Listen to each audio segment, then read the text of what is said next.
దుబ్బాక నియోజకవర్గం Congress party incharge చెరుకు శ్రీనివాసరెడ్డి ఆధ్వర్యంలో గ్రామ అభివృద్ధికి అహర్నిశలు కృషి చేస్తానని సర్పంచ్ లచ్చోళ్ల రవీందర్ అన్నారు. గ్రామంలో అసంపూర్తిగా ఉన్న పనులను వెంటనే పూర్తి చేసి వాటిని అందుబాటులోకి తీసుకువస్తానని తెలిపారు. గ్రామ అభివృద్ధికి ప్రతి ఒక్కరూ సహకరించాలని కోరారు. సిద్దిపేట జిల్లా తొగుట మండలం రాంపూర్ గ్రామంలో గ్రామ పంచాయతీ కార్యాలయం లేకపోవడంతో గ్రామ ప్రజలు తీవ్రంగా ఇబ్బందులు ఎదుర్కొంటున్నారని అన్నారు. ఈ సందర్భంగా వారు గ్రామ ఉప సర్పంచ్తో నాగరాజుతో కలిసి గ్రామ పంచాయతీ భవనానికి సంబంధించిన స్థలం చదును చేయడం జరిగిందని చెప్పారు. గ్రామంలో మురుగునీటి కాలువల సమస్యలు ఉన్నాయని వాటి పరిష్కారానికి తన వంతు సహకారం గ్రామ ప్రజలకు అందిస్తానన్నారు. పార్టీలకు అతీతంగా గ్రామాన్ని అభివృద్ధి చేసి గ్రామ ప్రజల ఆశీస్సులు పొందుతామన్నారు.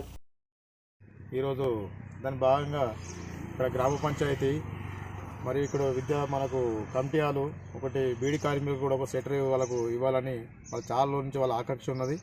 దాన్ని ఖచ్చితంగా నెరవేరుస్తాను.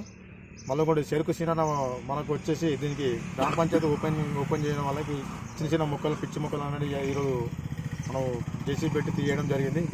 నాకు తోడుగా నా ఉప సర్పంచ్ కూడా నాకు సహకరించడం వల్ల ఇవన్నీ ఈరోజు మొత్తము అన్నికి పనులు పూర్తి చేయడం జరిగింది.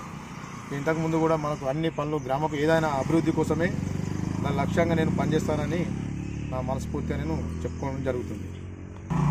ఇంకేమైనా సరే గ్రామంలో ఏమైనా చిన్న చిన్న పనులు ఉంటే కూడా నా ముందు తీసుకొస్తే నేను అవన్నీ పని మనకు మన అధికారులు ఉన్నారు కాబట్టి మనకు ఖచ్చితంగా దీనికి నేను ఏమైతే హామీలు ఇచ్చినో అది ఖచ్చితంగా నెరవేరుస్తానని నా మనస్ఫూర్తిగా నేను చెప్పడం జరుగుతుంది.